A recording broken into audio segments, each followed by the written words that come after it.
بسم اللہ الرحمن الرحیم وبہ نستعین وهو المعین الحمد للہ رب العالمین والعاقبۃ للمتقین والجنۃ للموحدین والنار للملحدین والمنکرین والصلاة والسلام علی سید الانبیاء والمرسلین خاتم النبیین مولانا مولا الکونین جد الحسن والحسین ابی القاسم محمد ولا سیما علی ابن عمہ ووزیرہ ووصیہ وخلیفتہ مطلوب کل طالب غالب کل غالب مولانا علی ابن ابی طالب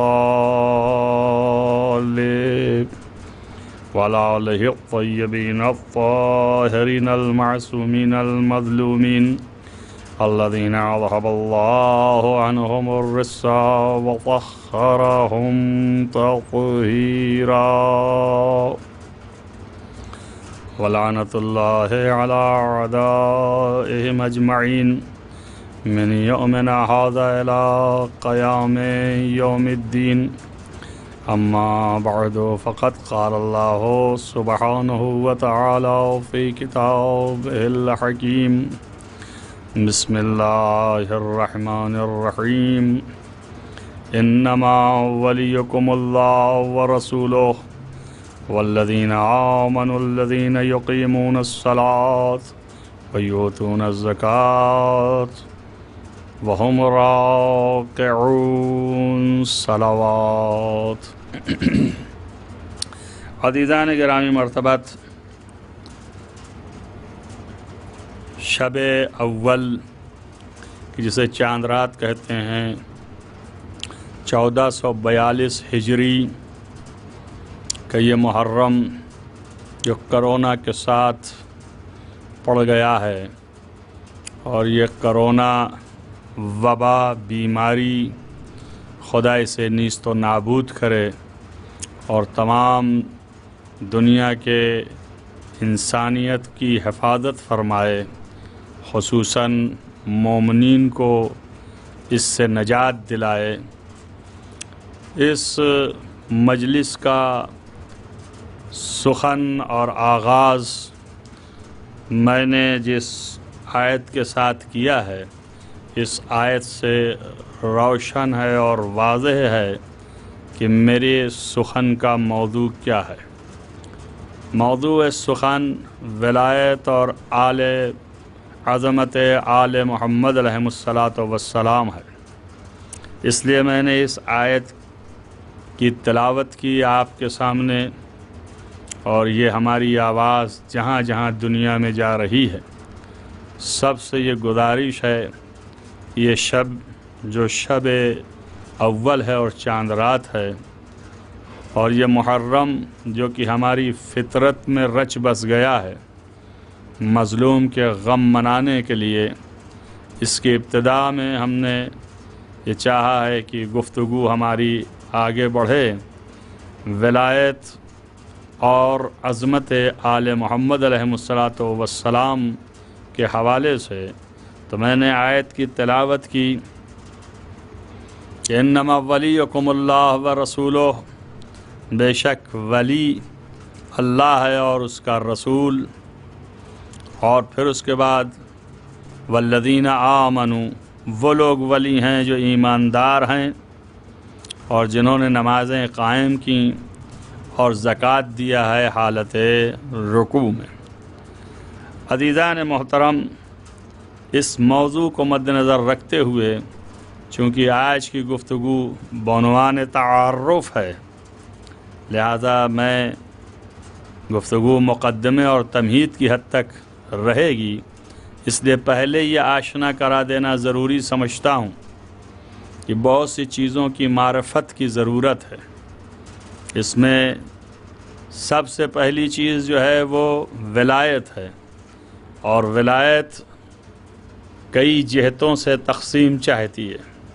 ایک ولایت کی قسم جو ہے وہ مطلق ہے، اور ایک ولایت کی قسم جو ہے وہ مقید ہے، یعنی وہ ولایت کہ جس کا دائرہ تنگ ہے اور وہ ولایت کہ جس کا دائرہ وسیع ہے۔ جس کا دائرہ وسیع ہے وہ ولایت مطلقہ ہے۔ پھر ولایت مطلقہ بھی ایک یہ ہے کہ ذاتی ہے اور ایک یہ ہے کہ عرضی ہے۔ ذاتی ہے یعنی کسی نے اسے عطا نہیں کیا ہے، وہ اس کی خود کی ہے، اور عرضی کے معنی یہ ہیں کہ اسے کسی نے عطا کیا ہے۔ تو جہاں پر مسئلہ ہے ولایت کا، تو ولایت مطلقہ ذاتی صرف خدا کی ہے اور کسی کی نہیں ہے۔ اللہ تعالیٰ جو ہے وہ ولی مطلق ذاتی ہے، اس کو کسی نے عطا نہیں کیا ہے، اسی کی قوت ہے، اسی کی قدرت ہے، وہی خالق مطلق ہے، اور وہی یہ کہتا ہے کہ فاللہ هو الولی، پس اللہ ہی جو ہے ولی ہے، وَهُوَ يُحْيِي الْمَوْتَى وَهُوَ عَلَى كُلِّ شَيْءٍ قدیر، وہی جو ہے مردوں کو زندہ بھی کرتا ہے اور وہی ہر شے کے اوپر قدرت رکھتا ہے۔ در حقیقت اس سے پہلے والے الفاظ میں اللہ نے بیان فرمایا ہے، اور یہ روشن طریقے سے اس نے فرمایا ہے کہ لو شاء اللہ لجعلہم امۃ واحدہ، اگر اللہ چاہتا تو ساری دنیا کو اس کی مشیت میں ہوتا تو سب کو ایک ہی امت میں قرار دیتا، ولیکن یدخل من یشاء فی رحمتہ، لیکن ہر شخص کو اس نے نہیں اپنی رحمت میں داخل کیا ہے۔ عام ترجمہ اس کا لوگوں نے کیا ہے کہ جس کو چاہا ہے اس کو رحمت میں داخل کیا ہے اپنی، گرچہ اس سے بہت سے لوگ استفادہ کرتے ہیں کہ یہ جبر ہے، اللہ جس کو چاہے اس کو اپنی رحمت میں داخل کرے، اور جسے نہ چاہے تو بھئی ہمارا قصور کیا ہے، ہمیں نہیں چاہا اس نے، تو کوئی سبب ہوگا تبھی تو نہیں چاہا، ہم اس لائق نہیں ہیں، ہم اس قابل نہیں ہیں، اس لیے نہیں چاہا۔ اور اگر اس کا معنی یوں بھی کر دیا جائے کہ جو اللہ سے چاہتا ہے کہ اس کو اس کی رحمت میں داخل کرے تو اللہ رحمت میں داخل کرتا ہے، اور اگر وہ لوگ جو ہیں جن کو اس نے داخل نہیں کیا والظالمون، تو وہ ظالم ہیں جن کو رحمت میں نہیں داخل کیا۔ اسی آیت سے ملتی جلتی ہوئی آیت میں کہ جہاں پر یدخل من یشاء فی رحمتہ والظالمین اعد لہم عذابا علیما، سورہ دہر کی آخری آیت ہے، جہاں پر مصحف ناطق حضرت امام جعفر صادق اور حضرت امام محمد باقر علیہ السلام نے ارشاد فرمایا ہے کہ رحمت سے مراد، شخص نے پوچھا کہ مولا اس آیت میں رحمت سے مراد کیا ہے؟ کہ اللہ جو ہے جس کو چاہتا ہے اپنی رحمت میں داخل کرتا ہے، تو آپ نے اپنی طرف اشارہ کرتے ہوئے فرمایا کہ رحمت سے مراد ہماری ولایت ہے، اور والظالمین، اور وہ لوگ جو ہماری ولایت کا انکار کرتے ہیں ان کے لیے عذاب علیم ہے، اور جو چاہتے ہیں کہ ہماری ولایت میں داخل ہو، یا یہ کہ جنہیں اللہ چاہتا ہے ان کو ہماری ولایت میں داخل کرتا ہے۔ پس معلوم یہ ہوا اس آیت کے ذریعے سے کہ رحمت جو ہے وہ ولایت الہیہ ہے، رحمت جو ہے وہ ولایت محمد و آل محمد علیہ السلام ہے، علاوہ اس کے کہ اصل جو ہے وہ ولایت الہیہ، فاللہ هو الولی، بس اللہ ہی جو ہے وہ ولی ہے۔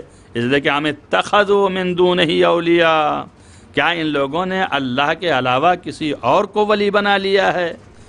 تو غلط کیا ہے انہوں نے، کیوں؟ اس لیے کہ فاللہ هو الولی، اصل میں ولایت اللہ کی ہے۔ اب اللہ کے علاوہ کسی کو ولی نہیں بنایا جا سکتا ہے، مگر یہ کہ اللہ اگر کسی کو ولی قرار دے تو اس سے انکار کرنا ظلم ہے، اس سے انکار کرنا اللہ کے حکم کی خلاف ورزی ہے۔ اور دیکھیں آپ، اللہ نے جو اپنی ذاتی ولایت کی صفت بیان کی تو وہ اس نے ارشاد فرمایا وہ ہوا، اور وہی شخص جو ہے یعنی اللہ، یحیی الموتى، مردوں کو زندہ کرتا ہے، وَهُوَ عَلَى كُلِّ شَيْءٍ قدیر۔ اس کا مطلب یہ ہوا کہ ولایت مطلقہ کی پہچان یہ ہے کہ جو مردوں کو زندہ کرے وہی ولایت مطلقہ پر فائز ہے، اور جو تمام اشیاء پر قدرت رکھتا ہو، سب پر حاکم ہو، وہی ولایت مطلقہ پر فائز ہے۔ تو اب ظاہر ہے کہ یہ ولایت مطلقہ تو اللہ کو ہے جو ذاتی ہے، اس کو کسی نے عطا نہیں کیا، لیکن اسی ولایت مطلقہ کو اپنے اذن سے اور اجازت سے جس کو اس نے دے دیا ہے، وہ خود اللہ کی عطا کردہ جو ہیں، جن کو اللہ نے دے دیا ہے اور اللہ کے اذن سے وہ بھی ولی مطلق ہیں۔ وہ کون ہے؟ وہ رسولو، اللہ کا رسول ولی مطلق ہے۔ اور پھر اس کے بعد کون ہے؟ وہ لوگ ہیں جو ایماندار ہیں، ایمان لے آئیں، نماز قائم کرتے ہیں، اور اس کے بعد زکوٰۃ حالت رکوع میں دیتے ہیں۔ پس 3 فرد ہیں جن کی ولایت مطلقہ ہے۔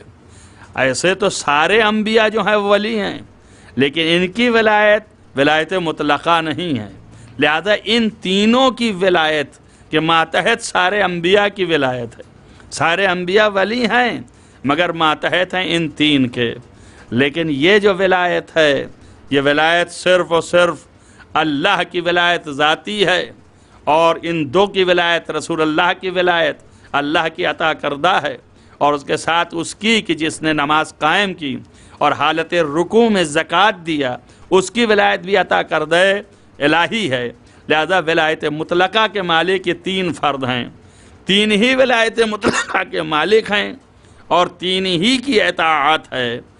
اللہ نے کہا کہ یا ایھا الذین آمنوا اطیعوا اللہ واطیعوا الرسول واولی الامر منکم۔ بس 3 کی اطاعت ہے، اللہ کی اطاعت۔ ایک صلوات پڑھیں محمد وآل محمد۔ اللہ کی اطاعت، اللہ کی اطاعت، اور اس کے بعد رسول اللہ کی اطاعت، اور رسول اللہ کی اطاعت کے بعد پھر اس مومن کی اطاعت کی جس نے نماز قائم کیا اور زکوٰۃ عنایت فرمایا اور حالت رکوع میں زکوٰۃ دیا ہے۔ وہ کون فرد ہو سکتا ہے؟ کسی شخص نے پوچھا، کشف المحجہ میں یہ روایت موجود ہے اہل سنت کے طریق سے کہ پیغمبر ختمی مرتبہ امیر المومنین علی ابن ابی طالب علیہ السلام نے اس روایت کو نقل فرمایا کہ پیغمبر ختمی مرتبہ صلی اللہ علیہ وآلہ وسلم سے کسی شخص نے سوال کیا کہ یا رسول اللہ ولی کون ہے؟ تو آپ نے صاف فرمایا کہ اس امت میں جب تک میں زندہ ہوں میں ولی ہوں، اور میرے بعد میرا وصی اور میرا جانشین اور میرا خلیفہ یہ میرا بھائی وابن عمی، میرا بھائی علی ابن ابی طالب ولی مطلق ہے۔ ایک صلوات پڑھیں محمد وآل محمد۔ اس معلوم یہ ہوا کہ اللہ ولی، اس کا رسول ولی، اور اللہ اور رسول کے بعد علی ولی۔ علی جو ہیں وہ فرد آل محمد میں شمار ہوتے ہیں، علی جو ہیں آل محمد کی بنیاد ہیں، انہیں سے آل محمد کا سلسلہ جاری ہوتا ہے، اور رسول اللہ کی بیٹی ابو طالب کا بیٹا اسی سے آل محمد آئے، تو ان سب کی ولایت جو ہے یہاں پر ہے۔ اسی لیے اللہ نے جو ولی قرار دیا ہے اس شخص کی جس کی صفت تمام مفسرین عامہ کے ہوں یا خاصہ کے ہوں سب کا اتفاق ہے کہ جس نے حالت رکوع میں زکوٰۃ دیا ہے اس ذات کا نام علی ابن ابی طالب ہے۔ تو فرد واحد تھے علی ابن ابی طالب، لیکن اللہ نے جو یہاں پہ تصویر کھینچی ہے وہ جمع میں کھینچی ہے کہ جو لوگ نماز قائم کرتے ہیں، جو لوگ زکوٰۃ دیتے ہیں حالت رکوع میں، دینے والا ایک تھا لیکن جمع میں کہا۔ تو اس کی کیا وجہ ہے جمع میں کہنے کی؟ اکثر میں سمجھنے کے لیے آیت کو یہ بیان ضرور دیتا ہوں، اس لیے کہ معلوم ہو جائے لوگوں کو۔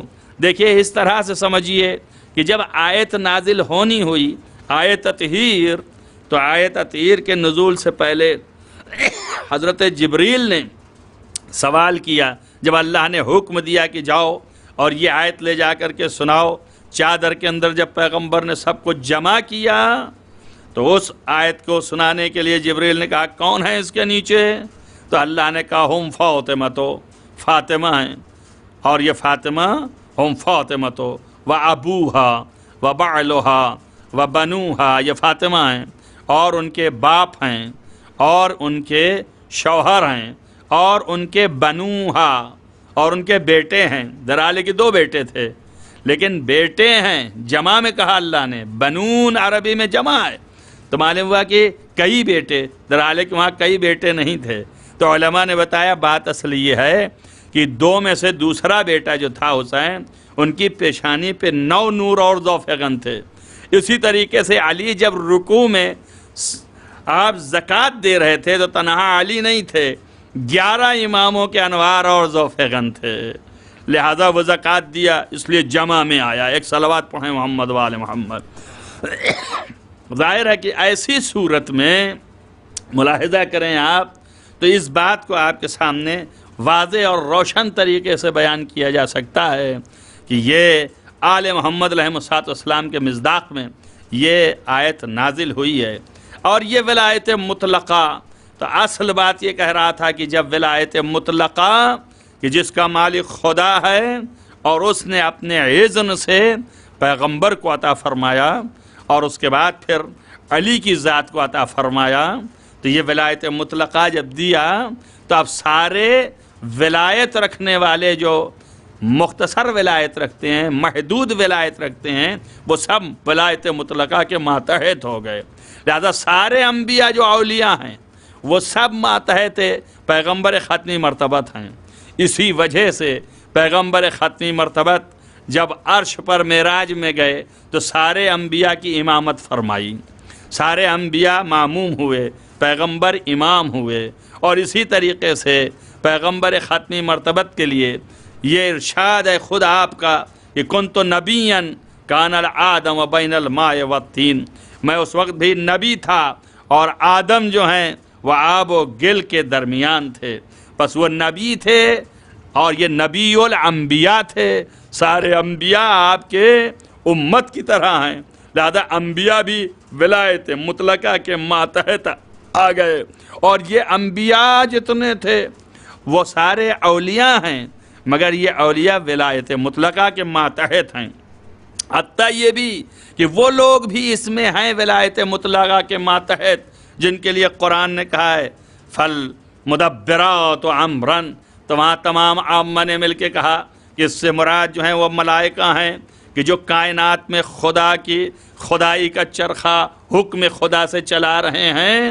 کوئی ایسا ملک ہے جو رزق پر معین ہے، کوئی ایسا ملک ہے جو رحمت کے باران پر معین ہے، کوئی ایسا ملک ہے جو آسمان کے لیے معین ہے، اس کو چرخہ چلاتا، کوئی ایسا ملک ہے جو زمین کو محیط کیے ہوئے ہے۔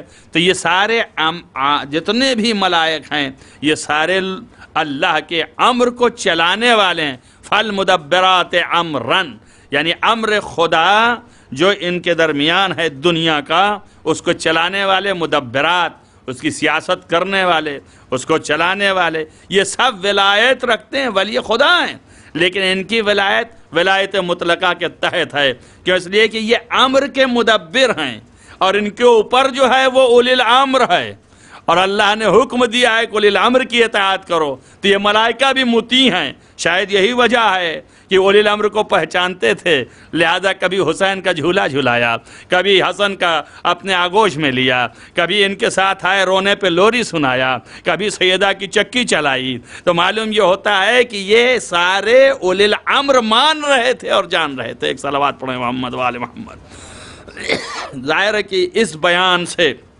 اس بات کو روشن کرنا ہے کہ آپ یہ اندازہ کریں کہ ان کی ذاتیں اور ہیں اور یہ اولیاء جو دوسرے ہیں ان کی ذاتیں اور ہیں۔ یہ اولیاء مطلق میں سے ہیں، جو اولیاء مطلق میں سے ہیں ان کی ذاتیں بلند و برتر ہیں۔ تمام اولیاء جو ہیں انبیاء میں سے ان کو کلمۃ اللہ کہا گیا، لیکن ان کو کلمۃ اللہ العلیٰ ان کو بتایا گیا وہ بھی کلمہ الہی ہیں۔ حضرت عیسیٰ کو کہا انما المسیح عیسیٰ ابن مریم کلمۃ اللہ القاہ الی مریم۔ عیسیٰ مسیح جو ہیں مریم کے بیٹے، یہ اللہ کے کلمہ ہیں جن کو اللہ نے مریم کے نزدیک کر دیا اور القاء کر دیا، اور اس کے بعد پھر یہ ولادت ہوئی ان کی۔ یہ کلمہ الہی ہیں لیکن کلمۃ اللہ ہیں فقط۔ لیکن محمد و آل محمد علیہ السلام کو کہا ہے الکلمۃ کلمۃ اللہ ہے العلیٰ، یہ اللہ کے کلمہ ہیں مگر یہ علیا بلند کلمہ ہیں۔ معلوم ہوا کہ انبیاء میں دو طرح کے کلمہ ہیں، ایک وہ کلمہ ہے جو پستر ہیں، ایک وہ کلمہ ہے جو بلندتر ہیں۔ تو جو پستر ہیں وہ بلندتر کے ماتحت ہیں، اسی لیے سارے انبیاء ماتحت ہیں۔ اب جب نبی نے کہا کنت نبیًا کان الآدم بین الماء والطین، میں اس وقت بھی نبی تھا جب آدم آب و گل کے درمیان تھے، تو وہیں پر یہ بھی فرمایا وَعَلِيٌّ سُمِّيَ أَمِيرَ الْمُؤْمِنِينَ كَانَ الْآدَمُ بَيْنَ الرُّوحِ وَالْجَسَدِ، اور علی ابن ابی طالب کو امیر المومنین اس وقت کہا گیا جب آدم روح اور جسم کے درمیان تھے۔ اب ظاہر ہے کہ اس میں تھوڑا سا فاصلہ ہے، پیغمبر نبی تھے جب آدم آب و گل کے درمیان تھے، یعنی مٹی اور پانی کے درمیان تھے، اور علی وسیع ہوئے اور امیر المومنین کہلائے جب آدم روح اور جسم کے درمیان تھے۔ یعنی معنی یہ ہیں کہ امیر المومنین اس وقت کہلائے جب آدم کی ابھی پوری خلقت نہیں ہوئی تھی، اور جب خلقت ہوئی تو جن مومنین کے وہ امیر تھے انہی مومنین کو دیکھ کے آدم بھی ایمان لے آئے۔ ایک صلوات پڑھیں محمد و آل محمد۔ ظاہر ہے کہ میرے اس بیان سے روشن ہوگا آپ کو کہ یہی وجہ ہے کہ اگر عظمت نہ ہو ان کی، اگر معرفت ان کی سبب نہ ہو دخول جنت کی، تو ان کے ناموں کو دکھانا کیسے ہوگا کہ جب حضرت آدم کے سامنے سے کشف کیا اللہ نے تو آدم نے دیکھا کہ عرش پر لکھا ہے محمد مصطفیٰ کا نام، اس کے بعد لکھا ہے علی مرتضیٰ کا نام، اس کے بعد لکھا ہے فاطمہ زہرا کا نام، اس کے بعد لکھا ہے امام حسن مجتبیٰ کا نام، پھر لکھا ہے حسین ابن علی کا نام۔ تو ظاہر ہے کہ سارے ناموں کو دیکھا تو آدم کی آنکھ کھلی، اور آپ دیکھیں یہی نام جو ہیں پڑھائے گئے ہیں، علم الآدم اسماء کلھا، اللہ نے آدم کو تمام اسماء کی تعلیم دی، اور آدم کی جب تمام اسماء کی تعلیم دے لی اور ملائکہ نے سوال کیا تھا کیا تو ایسے کو زمین پر اپنے جو ہے وہ ایسے کو زمین پر جو ہے خلق کر رہا ہے کہ جو خونریزی برپا کریں گے، تو اللہ نے کہا جو ہم جانتے ہو تم نہیں جانتے۔ پھر ملائکہ کے ساتھ آدم سے جب مقابلہ کروایا تو ایسی صورت میں ثم عرضہم علی الملائکہ، ملائکہ کے سامنے پیش کیا ان اسماء کے نام، اور اس کے بعد کہا کہ تم جو ہے اس کی خبر دو کہ یہ کون ہیں، تو انہوں نے کہا لا علم الا ما علمتنا، ہمیں علم ہی نہیں ہے ان کے کہ کون ہیں وہ۔ لیکن جب آدم کے سامنے پیش کیا اور کہا کہ انبئ اسماء ہؤلاء، آدم ان کے نام کی خبر دو، تو وہاں پر جو اشارہ کیا اور عرضہم، یہ دو لفظیں جو ہیں وہ بتاتی ہیں کہ پڑھایا نام تھا لیکن ذاتیں پیش کی ہیں، نام نہیں پیش کیا۔ تو نام اور ذات دونوں کو تطبیق دینا اور ملانا یہ فن جو ہے آدم کا تھا۔ آدم نے جو نام پڑھا تھا اس کے اثرات کو ان ذاتوں میں جہاں جہاں دیکھا ملاتے چلے گئے، تو معرفت اہل بیت پیدا کر لیا۔ یہ ایک سوال میرے ذہن میں ہمیشہ رہا کہ حضرت آدم جب خلق ہو گئے، روح آپ کو پھونک دی گئی اور ملائکہ سے کہا گیا کہ سجدے میں چلے جاؤ، جب ملائکہ سب سجدے میں چلے گئے اور یہ کہانی پوری ہو گئی، تب اللہ نے کہا یا آدم انت و زوجک، اے آدم تم اور تمہاری بیوی اب ساکن ہو جائیں جنت میں داخل ہو جائیں۔ تو بھائی ابھی تو نماز نہیں پڑھا، روزہ تو نہیں رکھا، اعمال تو نہیں انجام دیا، بغیر اعمال انجام دیے ہوئے جنت میں کیسے چلے گئے؟ سبب دخول جنت کیا ہے؟ تو یہاں پر بتایا گیا کہ امتحان جو لیا تھا کہ عالم انوار میں آل محمد کے نام کو ان کی ذات سے ملایا تھا، یہی معرفت ائمہ اطہار سبب دخول جنت ہو گیا آدم کے لیے، اور معلوم ہو گیا کہ دخول جنت کا سبب معرفت آل محمد ہے، اور اعمال جتنے ہیں یہ درجات جنت میں بلند کرنے کا ذریعہ ہیں۔ بس عزیزان گرامی، معلوم یہ ہوا کہ آدم کو بھی اس بات کی تعلیم حاصل ہو گئی، معرفت پیدا ہو گئی کہ ہم سے بلندتر بھی کوئی ہیں، اور وہ بلندتر کی معرفت پیدا کر لی۔ بس یہ بلندتر جو ہیں آدم بھی کلمہ الہی ہیں، یہ پستر کلمہ ہیں، وہ بلندتر کلمہ ہیں، اسی لیے اللہ نے کہا کلمۃ اللہ ہے العلیا، یہ اللہ کا کلمہ جو بلند تر ہے، تو امام نے فرمایا کہ اس سے مراد ہم ہیں، اس لیے معلوم ہوا کہ کلمہ الہی ہیں۔ عزیزان گرامی مرتبت، یہ عظمت ہے اور یہی معنی ہے ولایت مطلقہ کے۔ تو اب جب نبی مکرم نے میدان غدیر میں اس بات کو اعلان کیا اور یہ صاف صاف اعلان آیا کہ من کنت مولا، میں جس کا مولا، فعلی مولا، تو یہ علی بھی مولا ہیں۔ تو اب اللہ کے رسول نے جب کہا من کنت مولا، تو اس کا مطلب یہ ہے کہ خالی جو یہاں موجود ہیں ان کا نام نہیں لے رہے ہیں کہ ہم تم لوگوں کے مولا ہیں۔ اللہ نے جیسے کہا انما ولیکم اللہ، اللہ تمہارا ولی ہے، ورسول، اور اس کا رسول تمہارا ولی ہے، اور وہ مومنین تمہارے ولی ہیں، ایک ساتھ کہا جائے گا۔ لیکن یہاں پر رسول اللہ نے یہ نہیں کہا کہ ہم تمہارے مولا ہیں، بلکہ ہم تمہارے مولا ہیں تو پھر یہ علی بھی تمہارے مولا ہیں، ایسے نہیں فرمایا۔ اس طرح کہتے تو محدود ہو جاتا، کہ اس لیے کہ مخاطب سامنے انسان ہی دکھ رہے تھے، یہ انسان ہیں، اب ان کی ولایت مطلقہ ہے۔ کیوں؟ اس لیے کہ فرمائے ما ارسلناک الا رحمت للعالمین، کہ اے پیغمبر آپ کو اللہ نے تمام عالمین کے لیے رحمت بنا کے بھیجا ہے۔ اور ابھی میں نے آیت پڑھی کہ یدخل من یشاء فی رحمتہ، کہ ذیل محمد باقر علیہ السلام نے فرمایا کہ رحمت سے مراد میری ولایت ہے، یعنی معنی ہے کہ ولایت مطلقہ، یعنی اے پیغمبر آپ کو دنیا کا ولی مطلق بنا کے بھیجا گیا ہے۔ تو ساری کائنات کے جب ولی تھے تو آپ نے جو مقابلے میں سامنے کھڑے ہیں اصحاب 1,24,000، تو انہی کو مخاطب تھوڑی نہیں، وہی مخاطب تھوڑی نہیں کہ انہی کو خطاب کر کے کہیں کہ میں تمہارا مولا ہوں، تو میں تمہارا مولا ہوں تو یہ علی بھی مولا ہیں، نہیں، بلکہ من کنتو مولا، کیوں؟ اس لیے کہ پورے عالمین کے مولا ہیں سیدنا رسول اللہ۔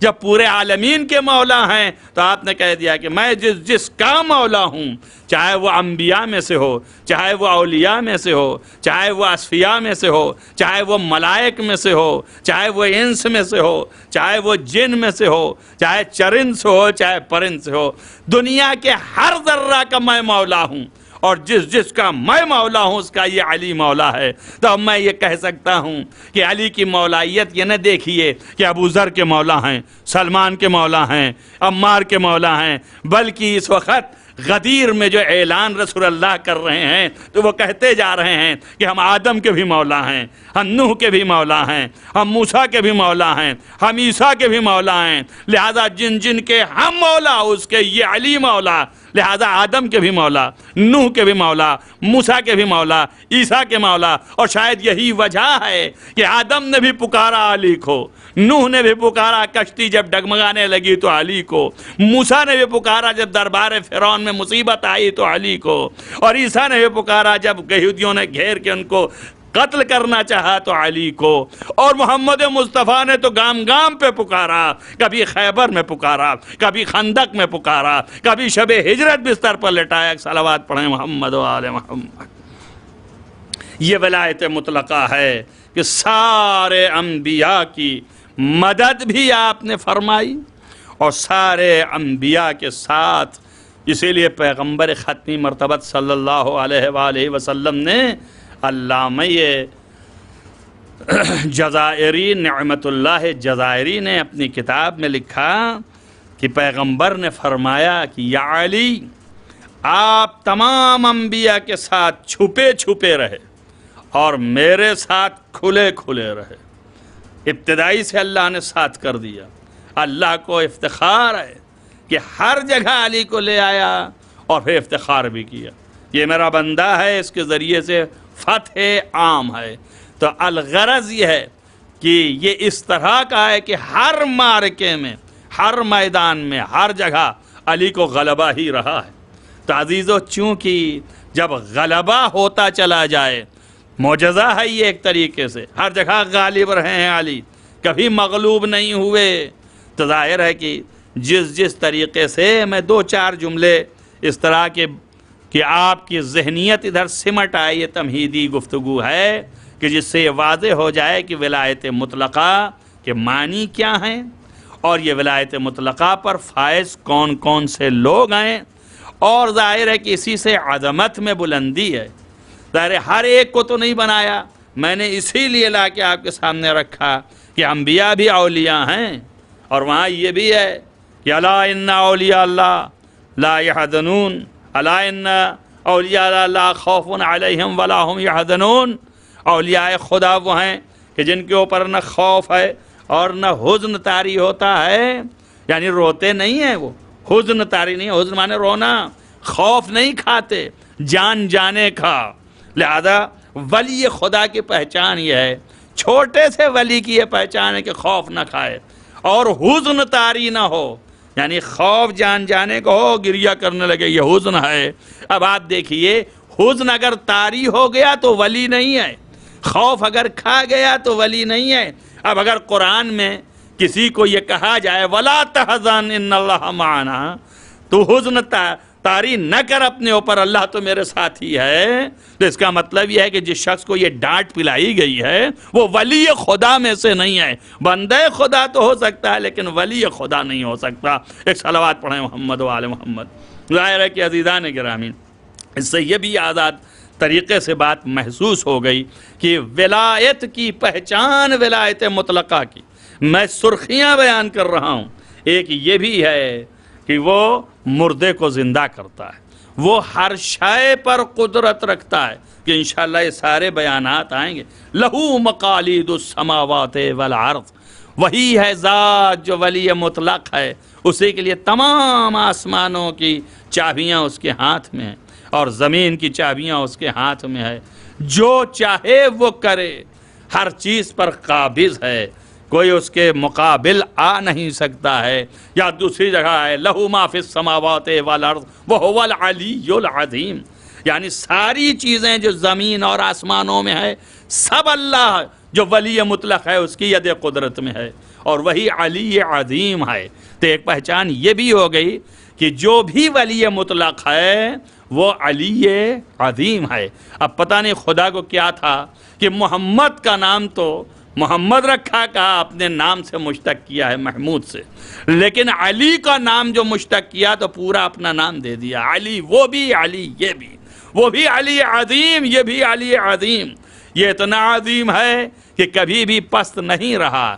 بس عزیزان گرامی، چونکہ اتنے زیادہ آپ کے معجزات اور فضائل رہے ہیں کہ جن کی وجہ سے دنیا جو ہے وہ شک کرنے لگی، کوئی جو ہے خدا سمجھنے لگا، کوئی جو ہے مافوق بشر ہیں، لیکن اس کے باوجود اور بھی بلند سمجھنے لگا کہ الوہیت کے درجے تک پہنچایا کہ جہاں پر اللہ نے کہا ہے اپنے لیے وہ پہچان ہے نا، لہو مقالید السماوات والارض، اور وہی اللہ ہے کہ یبسط الرزق، وہ رزق کو بڑھاتا ہے، وہ یقدر، اس کو تنگ کرتا ہے، وہ سمیع علیم، اور وہ جو ہے سمیع بھی ہے، بکل شیء، ہر شے کو جاننے والا ہے، علیم ہے اور سمیع بھی ہے، سنتا بھی ہے۔ تو معلوم یہ ہوتا ہے کہ یہ بھی ایک صفت ہے جو ولی مطلق ہے اس کی، کہ رزق اس کے ہاتھ میں ہوتا ہے، بس ایک فرق کے ساتھ کہ آپ یہ نہ سمجھیے گا علی جو ہے وہ قادر بالذات ہے، ایسا نہیں ہے۔ علی مطلق یعنی خداوند متعال قادر بالذات ہے، اور علی ابن ابی طالب ہر شے پر قادر ہے مگر اللہ کی عطا سے، وہ رازق ہے اللہ کی عطا سے، وہ اس کے ہاتھ میں تمام کائنات کے مقالید ہیں مگر اللہ کی عطا سے۔ لہذا یہ بھی ولایت مطلقہ پہ ہیں بالعرض، یعنی اللہ کی عطا سے، اللہ نے عطا فرمایا، لہذا یہ بھی حاکم وقت ہیں، اور یہ ان کے حکومت کی دلیل ہے کہ انہوں نے چاہا تو آفتاب کو ایک اشارہ کیا، ادھر سے سورج ادھر آ گیا۔ یہ اس بات کی دلیل ہے کہ تمام ذرات تابع ہیں، ایک اشارہ ہوا تو اوپر عرش سے ستارہ زمین پر آ گیا، ایک اشارہ ہوا تو چاند کے دو ٹکڑے ہو گئے۔ معلوم ہے محمد و آل محمد علیہ السلام ولایت مطلقہ رکھتے ہیں، اگر ولایت مطلقہ نہ رکھتے ہوتے تو ساری کائنات پر ذرے ذرے پر حکومت نہ ہوتی۔ لکھا جاتا ہے اور یہ روایت میں ہے، اور اس کے بعد میں اپنی بات کو بہت ہی آہستہ سے سمیٹتا ہوں کہ اس لیے کہ وقت کے دامن میں گنجائش نہیں ہے، لہذا چند باتیں کہتا چلوں کہ لکھا ہے امام رضا علیہ الصلوۃ والسلام نے روایت بیان فرمائی کہ امیر المومنین علیہ الصلوۃ والسلام سے رسول اکرم صلی اللہ علیہ وآلہ وسلم نے ارشاد فرمایا کہ یا علی، یہ قریش کے کفار جو ہیں آئیں اور کہتے ہیں کہ آپ معجزہ دکھائیے. تو پیغمبر نے پوچھا کیا چاہتے ہو؟ چاہتے ہو کہ تمہارے آباء و اجداد ہمارے سامنے مردہ جو ہو چکے ہیں آ کے کھڑے ہو کے اور وہ ہماری نبوت کا اقرار کریں؟ کہا دکھائیے آپ کیسے ہوتا ہے. کہا یا علی، آپ قریش کے قبرستان میں جائیے اور ان مردوں کا نام لے کے فلاں ابن فلاں ابن فلاں کہہ کر کے پکار کے کہیے کہ رسول اللہ نے کہا ہے کہ اٹھ کے آ جاؤ. جیسے ہی مولا کائنات قریش کے قبرستان میں گئے اور قریش ان کے پیچھے پیچھے، آپ نے پکارا کہ اے فلاں ابن فلاں ابن فلاں، اٹھو اور اٹھ کے بتاؤ محمد نے تمہیں آواز دی ہے کہ وہ نبی ہیں کہ نہیں. سب اپنے سر کو مٹی سے جھاڑتے ہوئے کھڑے ہو گئے اور سب نے کہا کہ ہم رسول کی رسالت کے قائل ہو رہے ہیں اور وہ نبی ہیں. کہا دیکھ لو یہ ہے. میں صرف اتنا ہی کہنا چاہتا ہوں کہ جسے عامہ نے بھی لکھا اور خاصہ نے بھی لکھا، یہ معجزہ ہے پیغمبر کا کہ مردوں کو زندہ کیا، مگر خود نہ گئے پیغمبر مردوں کو زندہ کرنے کے لیے. پیغمبر نے حکم دیا کہ اے علی تم جا کر کے کہو کہ پیغمبر بلا رہے ہیں. تو زبان علی سے پکروایا اور زبان علی نے جو پکارا تو یہ مردہ زندہ ہو گئے. پیغمبر نے ایک ہی وقت میں دو منصب کو بیان کرنا تھا کہ اللہ نے ہمیں بھی ولایت مطلقہ دیا ہے اور ہمارے ساتھ علی کو بھی ولایت مطلقہ عطا فرمایا ہے. ایک صلوات پڑھیں محمد و آل محمد. بس عزیزان گرامی، یہ ولایت مطلقہ ہے جس کی وجہ سے یہ معجزات جب ظاہر ہوتے ہیں تو لوگوں کو شک و شبہات پیدا ہوتے ہیں بہت سے، جس میں سے ایک شک یہ ہے کہ یہ چونکہ تمام وہ صفات جو ہیں صفات کمال الہیہ اولیاء کے اندر پائے جاتے ہیں. بس یہی تو فرق ہے، جو اولیاء ہیں ولی ہیں مگر مطلقہ نہیں ہے، مقید ہے، وہ کمال الہیہ کے صفات پر فائز ہیں. لیکن جو ولی مطلق ہیں وہ کمال الہیہ کے صفاتی پر فائز نہیں ہیں بلکہ کمال الہیہ کی صفات کی عظمت تک کو حاصل رکھتے ہیں، اس پر بھی فائز ہیں. اور اسی لیے انہیں عظیم کہا گیا، اسی لیے انہیں اولیاء کہا گیا، اسی لیے ان کی بلندی اور عظمت کا تذکرہ ہوا. اس لیے کہ اب جب ان کی اتنی بلندی اور عظمت سامنے آئی تو لوگ گمراہ نہ ہو جائیں، اس وجہ سے اللہ نے ان کو مصیبتوں میں بھی ڈالا، ان کو مغلوب بھی کیا. ہمیشہ غالب رکھتا اور مغلوب نہ کرتا تو اس سے لوگ ان کی خدائیت کے قائل ہو جاتے. لہذا یہ میں کہہ سکتا ہوں کہ مظلومیت محمد و آل محمد توحید کے تحفظ کے لیے ہے، توحید کو بچانے کے لیے ہے مظلومیت آل محمد علیہ السلام. حضرت حجت علیہ السلام جو حضرت حسین ابن روح نے آپ کے پاس لکھا کہ ایک شخص نے سوال کیا تھا کہ امام حسین علیہ السلام ولی خدا ہیں اور ولی مطلق میں سے ہیں اور ان کا دشمن عدو خدا ہے، عدو اللہ ہے، تو اللہ نے امام حسین علیہ السلام کے اوپر عدو اللہ کو غلبہ کیوں دیا؟ تو امام زمان نے جواب یہی دیا کہ چونکہ اگر ہمیشہ غالب رہیں ائمہ تو دنیا ان کی خدائیت کی قائل ہو جائے اور ان کو خدا ماننے لگے. اس لیے ضروری تھا کہ مغلوب بھی کرے تاکہ لوگ پھر سمجھیں کہ یہ بشر ہیں مگر ہم جیسے نہیں، اللہ کے خاص نمائندے ہیں، اس کی عطا پر قوت و اقتدار ہے کہ انشاءاللہ کل کے بیان میں آپ کے سامنے واضح کریں گے کہ معجزہ کا فعل جو ہے ان کا ذاتی ہے لیکن قوت اس فعل کی عطا اللہ کی ہے. بس عزیزان گرامی، یہاں پر یہ بھی بتاؤں مظلوم ہونا اور ہے، مجبور ہونا اور ہے. حسین ابن علی اپنے تمام قوت و اقتدار کے ساتھ موجود ہیں اس حیثیت سے کہ آپ کو قوت حاصل ہے کہ جب اصحاب نے آپ سے یہ کہا کہ مولا کیا ہم اتنے ہی مجبور ہیں کہ ایک جراب نہیں پا سکتے، تو آپ نے اپنے پیر کی ٹھوکر ماری، زمین سے پانی ابلنے لگا. کہا دیکھو ہم مجبور نہیں ہیں لیکن مظلوم ہیں یقیناً، اور مظلوم کے لیے یہ لازم ہے کہ مظلوم جو ہے وہ مقام امتحان میں ہے، لہذا اپنی مظلومیت کا امتحان دے۔ عزیز و حسین بھی پیاسے رہے، ان کی بچی سکینہ بھی پیاسی رہی۔ آج شب اول ہے، چاند رات ہے، رونے کی رات ہے۔ عزیزو، لکھا یہ ہے کہ امام زین العابدین علیہ السلام کا چاہنے والا جو کہ مشہد کا تھا، امام کے پاس پہنچا تو دیکھا کہ امام گریہ فرما رہے ہیں۔ جیسے جیسے امام روتے جاتے ہیں قریب پہنچ گیا اور کہنے لگا کہ اے فرزند رسول، آپ کب تک روتے رہیں گے اور کب تک گریہ کرتے رہیں گے؟ اے فرزند رسول، آپ کو گریہ کرنے کا کب تک یہ رہے گا؟ آپ نے فرمایا، اے شخص یہ بتا کہ یوسف تنہا گم ہو گئے تو یعقوب گریہ کرتے رہے، تو اس گریہ کا اصلی سبب حضرت یوسف کا گم ہو جانا تھا۔ جلا حال ہے کہ یعقوب کے کتنے بھی اولاد تھے، مگر اس کے بعد بھی تو بتا انصاف نہ کیا۔ میرے کتنے یوسف، 18 یوسف کربلا کی زمین پر دفن ہو گئے، تو میں گریہ نہ کروں؟ لکھا جاتا ہے کہ دربار سے نکل کے آپ اپنے، یعنی جہاں آپ کی مسند امامت بشتی تھی، وہاں سے نکل کر کے آپ بازار کی طرف سے گزر ہونے لگا۔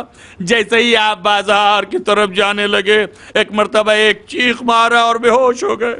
لوگ اٹھا کے گھر لے آئے۔ جب ہوش میں آئے تو لوگوں نے پوچھا، فرزند رسول آپ اس قدر کیوں بے ہوش ہو گئے اور کیوں آپ نے چیخ مارا؟ وجہ کیا تھی؟ کہ جب میں بازار جاتا ہوں تو مجھ کو شام کا بازار یاد آتا ہے، جہاں پر میری مائیں بہنوں کے رسن باندھی گئی، بے ردا ان کو جانوروں کی طرح کھینچا گیا۔ بس عزیزان گرامی، یہ محرم ہے، کرونا بیماری اور وبا خدا اسے نیز تو نابود کرے، اس کی وجہ سے غم آپ منائیے، اپنے گھروں میں مجلسیں قائم کیجئے اور حسین کا غم جاری و ساری رکھیے تاکہ کل قیامت میں سیدہ کے سامنے آئیے۔ عزیزہ، یہ وعدہ الہی تھا جسے حسین نے پورا کیا۔ عالم ارواح میں میرے آقا حسین نے جب اللہ نے اپنی اس امانت کا کہ دیکھو تمہیں جو ہے ہماری راہ میں قربان ہونا ہوگا، تو کوئی نے قبول نہیں کیا۔ عالم ارواح میں ایک نور متمثل ہوا اور ادھر سے آواز آئی کہ تیرے ساتھ یہ مظالم ہوں گے، پانی بند کر دیا جائے گا، تیرے بچوں کو پیاسا مرنا پڑے گا، تیرے جوان کو شہید ہونا پڑے گا۔ عزیزو، لکھا ہے یہ رونے کی رات ہے، گریہ کرو۔ چھٹے امام علیہ السلام شب اول، شب چاند رات اتنی تیز سے روتے تھے کہ اہل مدینہ کو آگاہی ہو جاتی تھی کہ آج محرم کا چاند دکھ گیا۔ حسین ابن علی کا غم منا رہے امام جعفر صادق علیہ السلام، باقی یعنی بکا کرتے تھے آپ۔ عزیزان گرامی، لکھا ہے کہ امام حسین کا نور متمثل ہوا اور اللہ کی طرف سے آیا کہ حسین تمہیں یہ مصیبت برداشت کرنی پڑے گی کہ تمہیں 18 برس کے کڑیل جوان کی شہادت ہوگی، اس کے سینے سے برچھی نکالنا پڑے گا، اور اے حسین تمہیں ایک جوان کی میت اٹھانی ہوگی کہ جو ٹکڑے ٹکڑے ہو گئی۔ اے حسین تیرا ایک بھائی جوان، اس کے بازو قلم ہو جائیں گے، سب آپ قبول کرتے رہے کہ میں سب برداشت کروں گا۔ آخری ایک جملہ آیا کہ حسین دیکھ تیری بہنوں کو بے ردا کربلا سے کوفہ اور کوفہ سے شام پھرایا جائے گا۔ جیسے ہی یہ آواز آئی حسین کا سر جھک گیا۔ عزیزو، آگے آواز نہ نکلی، ایک دوسرا نور متمثل ہوا، سید الساجدین زین العابدین آواز دیا، میرے بابا آپ اس کے لیے بھی ہاں کہہ دیجئے، قبول کر لیجئے۔ اے میرے بابا، میں اپنی ماں و بہنوں کے ساتھ جاؤں گا، یہ مصیبت میں برداشت کروں گا۔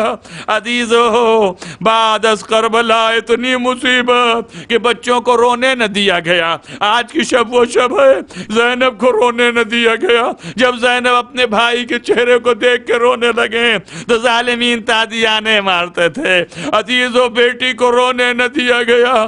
باپ کی میت سے لے کر کے شام تک جب باپ کے چہرے کو دیکھے تو پکارے بابا شمر پہنچ جائے، کبھی تماچے مارے کبھی تازیانے مارے۔ عزیزو، میں کہوں گا اے بی بی سکینہ، یہ شب میں آئیے اور دیکھیے کہ کتنے مومنین آپ کے بابا پہ گریا کر رہے ہیں۔ ارے وہ بچی جو قید خانے میں تڑپ تڑپ کے مر گئی اور اپنے وطن، اپنے ملنے والوں سے نہ مل سکی۔ سیعلم الذین ظلموا ان ينقلبوا منقلبون۔